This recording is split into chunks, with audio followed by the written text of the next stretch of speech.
अस्सलामु अलैकुम वरहमतुल्लाहि वबरकातुहू नहमदुहु व नसल्ली अला रसूलिहिल करीम अम्मा बाद फ़अऊज़ु बिल्लाहि मिनश शैतानिर रजीम बिस्मिल्लाहिर रहमानिर रहीम या अय्युहल्लज़ीना आमनुत्तक़ुल्लाहा हक़्क़ तुक़ातिही व ला तमूतुन्ना इल्ला व अंतुम मुस्लिमून सदक़ल्लाहुल अज़ीम।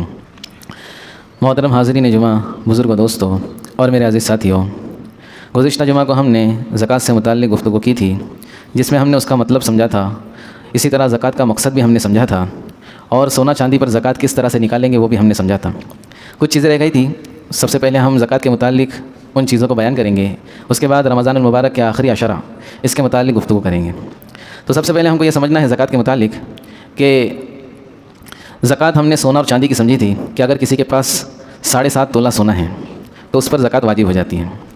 अब उसकी ज़कात किस तरह निकालेंगे कि 7.5 तोला सोना है या फिर 8.5 है या 10 है। तो ऐसा नहीं है कि हम कहते हैं 7.5 के ऊपर जितनी होती है उसकी ज़कात निकलेगी, ऐसा नहीं है। बल्कि 7.5 को लेते हुए ऊपर जितना भी है, मिसाल के तौर पे 7.5 के बाद और 2.5 तोला है, यानी मुकम्मल 10 तोला है, तो 10 तोले के हिसाब से ज़कात निकलेगी। अब 10 तोले की जो भी कीमत होगी आज के हिसाब से, अगर वो फ़ाइन है यानी 24 कैरेट सोना है तो उसके हिसाब से, उसके रेट के हिसाब से ज़कात निकलेगी। अगर 22 कैरेट है तो 22 कैरेट के हिसाब से निकलेगी। जो मौजूदा रकम है उसका 40वां हिस्सा यानी 2.5% हम ज़कात निकालेंगे। अगर 1 लाख रुपए का सोना है मिसाल के तौर पर तो उसके 2,500 रुपये निकलेंगे। 10 लाख का है तो 25,000 रुपये निकलेंगे। बहरहाल तो ये तो सोने की बात हुई। अगर किसी के पास सोना नहीं है, उसके पास 52.5 तोला चांदी है यानी 612 ग्राम चांदी है या उसके ऊपर है, तो उसका भी हिसाब इसी तरह निकालेंगे। उसकी कीमत निकाल कर उस पर 40वां हिस्सा उसका यानी 2.5% निकाला जाएगा।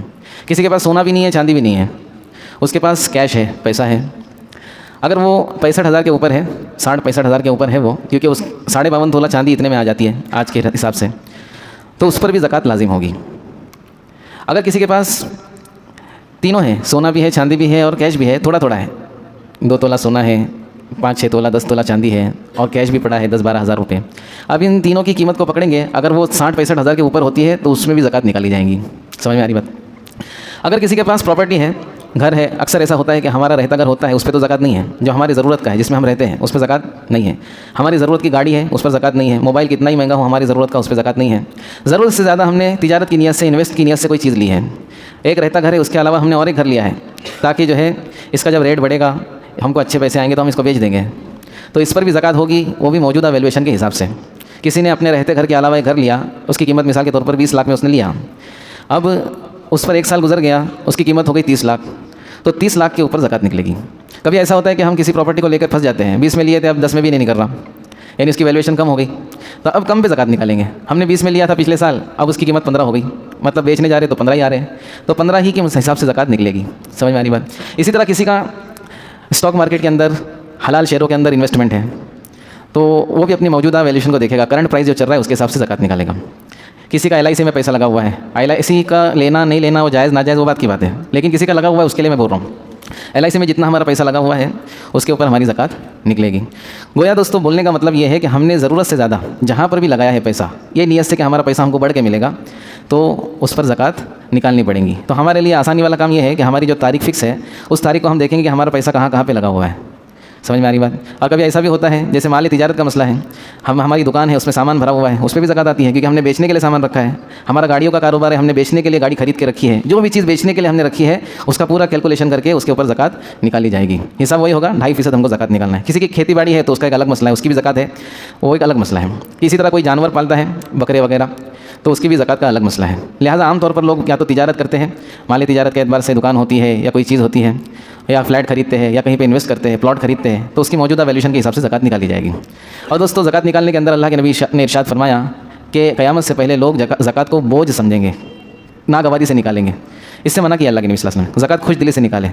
हमारे उस्ताद बहुत अच्छी मिसाल देते थे, कहते थे कि एक आदमी को 3-4 दिन गुस्ल करने नहीं मिला और उसको आदत है रोज़ाना गुस्ल करने की। अब वो सफ़र में था, उसको गुस्ल का सामान मुहैया नहीं हुआ, तो तबीयत जो है एकदम बोझल हो जाती है। अगर आपको 1 दिन नहाने ना मिले, 2 दिन नहाने ना मिले, तो आपको एकदम अजीब लगने लगेगा। उसको 5 दिन हो गए। अब 5 दिन के बाद वो ऐसी जगह पर पहुंचा जहाँ पे नहाने का अच्छा इंतज़ाम है, गर्म पानी मिला, साबुन मिला, बहुत अच्छे से उसने नहाया, तो जो है उसको एक अजीब तरीके से उसको लगेगा मुझे नई ज़िंदगी मिल गई, एक फ्रेशनेस उसके अंदर आएगी। तो ज़कात निकालने के बाद दोस्तों हमको ऐसा महसूस होना चाहिए, हमारी ज़कात जब निकले तो हमारे पे बोझ ना है कि ये 1 लाख थे, इसमें से 2,500 रुपये जा रहे हैं और कोई फ़ायदा भी नज़र नहीं आ रहा है, लेकिन फ़ायदा है कि ज़कात का माल जिस माल के साथ मिल जाता है वो उसको भी बर्बाद कर देता है। और ज़कात का माल जिस माल से निकल जाता है तो जो बचा हुआ माल है उसमें बरकत होती है। अल्लाह रब्बुल इज़्ज़त इस माल में ऐसी बरकत देंगे कि दवाखानों के चक्करों से, कोर्ट कचहरियों के चक्करों से, है ना, अजीब अजीब मुसीबतों से बचाएंगे। ये ज़कात हमारी निकल जाएंगी। और ज़कात क्यों देना है ये पहले हम सुन चुके हैं, ताकि हमारे अंदर से कंजूसी भी खत्म हो जाए, हमारा दिल बड़ा हो जाए। खर्च करने की जगह पे हम खुले दिल से खर्च करें, और जहाँ पे खर्च नहीं करना है, अल्लाह की तरफ से मना, वहाँ पे 1 रुपया भी खर्च ना करें। समझ में आ रही बात? तो इस तरह से हम इन तमाम चीज़ों को सामने रखकर करेंगे। और एक हदीस है बहुत प्यारी, अल्लाह रब्बुल इज़्ज़त खुद फरमाते हैं, अनफ़िक़ या इब्न आदम उनफ़िक़ अलैक, ए आदम के बेटे तू खर्च कर। यानी खर्च कर कहाँ? अच्छी जगहों पर, जहाँ पे मैं चाहता हूँ, फालतू जगहों पर नहीं, फजूल में नहीं। ए आदम के बेटे, यानी अरे हर एक से अल्लाह रब्बुल इज़्ज़त हमसे कह रहे हैं तू खर्च कर, और वादा ये कर रहे हैं कि मैं तुझ पे खर्च करूँगा, मैं तुझ पे खर्च करूँगा। जैसे मिसाल के तौर पर एक करोड़पति बाप है, अपने बेटे को कहे ले क्रेडिट कार्ड, जितना खर्च करना है करते रहे, निकालते रहे, कोई मसला नहीं है। तो जो कैफियत दोस्तों उसकी होती है, उससे भी ज़्यादा हमारी कैफियत होनी चाहिए कि अल्लाह ने वादा किया है, अल्लाह कहता है कि तुझ पे खर्च करूँगा, है ना। इसलिए दोस्तों हम इस बात की फिक्र करें कि सही जगह पर हम खर्च करने वाले बन जाए, फजूल खर्ची से बचे। अल्लाह रब्बुल इज़्ज़त ने जहाँ पे खर्च करने को कहा है वहाँ पर फजूल खर्ची से मना किया है कि फजूल खर्ची करने वाले, इसराफ करने वाले, तब्ज़ीर करने वाले ये शैतान के भाई हैं। 1 रुपया भी हमको जो फजूल में खर्च नहीं करना, जहाँ से अल्लाह रब्बुल इज़्ज़त ने रोका है। तो ये तो हो गई ज़कात की बात। अब चूँकि दोस्तों आखिरी अशरा शुरू होने वाला आज से इंशाअल्लाह। रमज़ान के 2 अशरे गुजर गए, पता भी नहीं चला, इस तेज़ी से गुजर गए। अल्हम्दुलिल्लाह हम में से बहुत सारे लोगों ने तरावी का अहतमाम किया, रोज़ों का अहतमाम किया। दुआ है कि अल्लाह उनकी तमाम इबादत को कबूल करे। लेकिन दोस्तों जैसे सीज़न में भी एक सीज़न होता है, रमज़ान नेकियों का सीज़न है, उसके अंदर भी एक जहाँ बहुत बिक्री होंगी, बहुत धंधा होगा हमारा, वो है आखिर के 10 दिन। इसमें अल्लाह रब्बुल इज़्ज़त की रहमत है ना, बारिश की तरह बरसती है। हम दोस्तों तिजारत की तरह, बिज़नेस की तरह दीन को भी लेना चाहिए हमने, क्योंकि दोस्तों जो काम करता है ना आदमी किसी के मातहत, उसको बार बार बोलना पड़ता है, भाई ये कर, भाई वो कर। थोड़ी मालिक की नज़र हटी तो सुस्ती शुरू हो जाती है। लेकिन जो बिज़नेस करता है, खुद का काम होता है जिसके पास, तो वो क्या करता है, वो सुस्ती नहीं करता। वो जो है उसके लिए काम करना आसान है, क्योंकि उसको मालूम है मैं जितना करूँगा उतना मिलेगा। और एक मजदूर को मालूम है कि कितना भी करो उतना ही मिलेगा। तो ईमान वाला जो होना चाहिए बिजनेसमैन के जैसा होना चाहिए, उसके जहन में होना चाहिए जितना करूँगा उतना मिलेगा इंशाअल्लाह। तो ये तो 10 दिन है दोस्तों, इनको वसूल करने की फ़िक्र करें। अल्लाह के नबी सल्लल्लाहु अलैहि वसल्लम के बारे में आता है कि आप सल्लल्लाहु अलैहि वसल्लम इन 10 दिनों के लिए और 10 रातों के लिए अपनी लुंगी को कस दिया करते थे। यानी ये मुहावरा है अरबी में, लुंगी को कसने का मतलब ये है कि मेहनत को दोगुना करना, मेहनत को दोगुना करना, कोशिश को दोगुना करना, जितनी करते थे उससे ज़्यादा करना, जितनी अपनी कैपेसिटी है पूरा जोर लगाना। और दोस्तों अल्लाह के नबी सल्लल्लाहु अलैहि वसल्लम की सखावत जो है बहुत तेज़ हो जाती थी, खूब खर्च करते थे अल्लाह के नबी सल्लल्लाहु अलैहि वसल्लम, क्योंकि जो आखिरी अशरा है ये बहुत मुबारक अशरा है। और अल्लाह के नबी सल्लल्लाहु अलैहि वसल्लम की अहादीस को आप देखेंगे तो शब कद्र इन रातों के अंदर रखी गई है, और ये शब कद्र जो है 1000 महीनों से बेहतर है।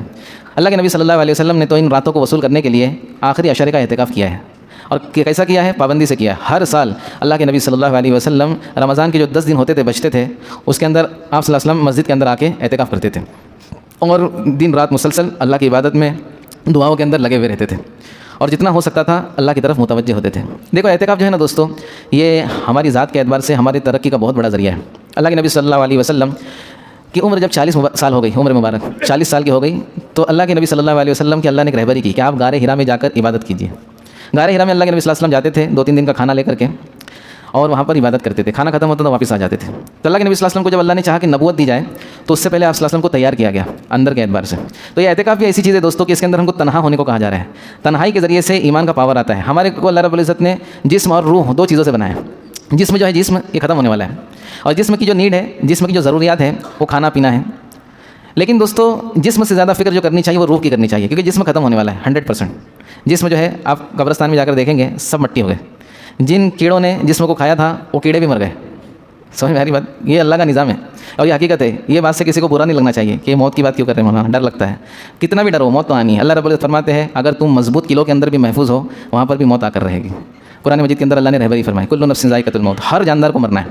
अब दोस्तों जिस्म तो ख़त्म हो जाएगा हम, लेकिन दोस्तों अगर दुनियावी एतबार से देखें तो हम ज़्यादा से ज़्यादा जिस्म पर मेहनत करते हैं, उसका पूरा ख्याल रखते, करना चाहिए, अच्छी बात है। जिम वगैरह भी जाना चाहिए, वर्जिश करना चाहिए, लेकिन रूह की भी फिक्र करनी चाहिए कि हमारी रूह भी मजबूत हो।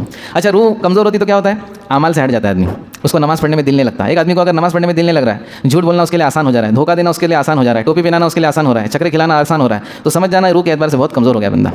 ये दूसरे को देखने की बात नहीं कर रहा हूँ मैं कि दूसरे को देखो और ये अंदाज़ा लगाओ ये कमज़ोर है।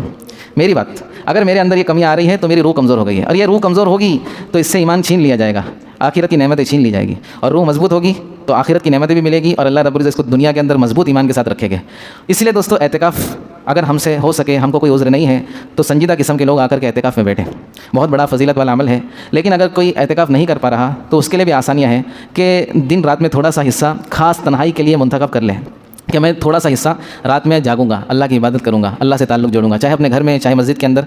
इसका एहतमाम करने की फ़िक्र करें। जो लोग नौकरी पेशा है बेचारी, जिनको छुट्टी वगैरह नहीं मिलती, वो इसका एहतमाम कर सकते हैं। रात में फिक्स कर ले कि मैं इंशाल्लाह रात में खुसूसन शब कदर की तलाश में आधा घंटा तिलावत करूँगा, आधा घंटा तस्बीहात करूँगा, इस्तिग़फ़ार करूँगा, दुआएँ करूँगा, और फिर अपने घर पर जाके सो जाए, कोई मसला नहीं।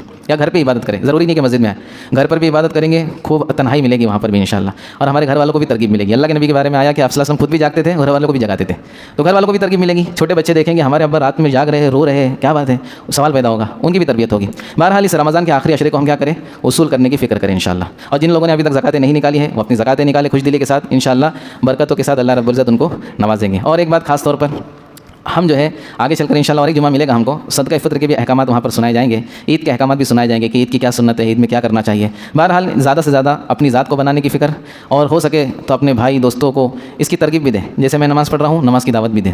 जैसे मैं रोज़ा रखता हूँ, रोज़ा की दावत भी दें। जो भी नेक अमल हम करते हैं उसकी दावत दें दोस्तों। सख्ती नहीं होनी चाहिए, प्यार मोहब्बत से, तरगीब से, चाय पिला के, इफ्तारी करा के, भाई नमाज़ पढ़ लो, थोड़ा सख्ती नहीं करना है। और लोगों को हकीर नहीं समझ रहा, मैं तो इतना कर रहा हूँ, मैंने तो ये भी कर लिया, मैं तो वो भी कर लिया, ये तो कुछ करते ही नहीं है। ये बात आ गई तो जो तूने किया वो भी चला जाएगा, जो किया है वो भी चला जाएगा। ये हमारे दिल में तकब्बुर नहीं आना चाहिए। जो किया अल्लाह के फजल ने किया है, हम पर अल्लाह का फजल हुआ, इसलिए हमसे ये बातें हो रही हैं, हमारा उसमें कोई कमाल। और जिससे नहीं हो रहा है उसको तरगीब दें, इंशाल्लाह करेंगे।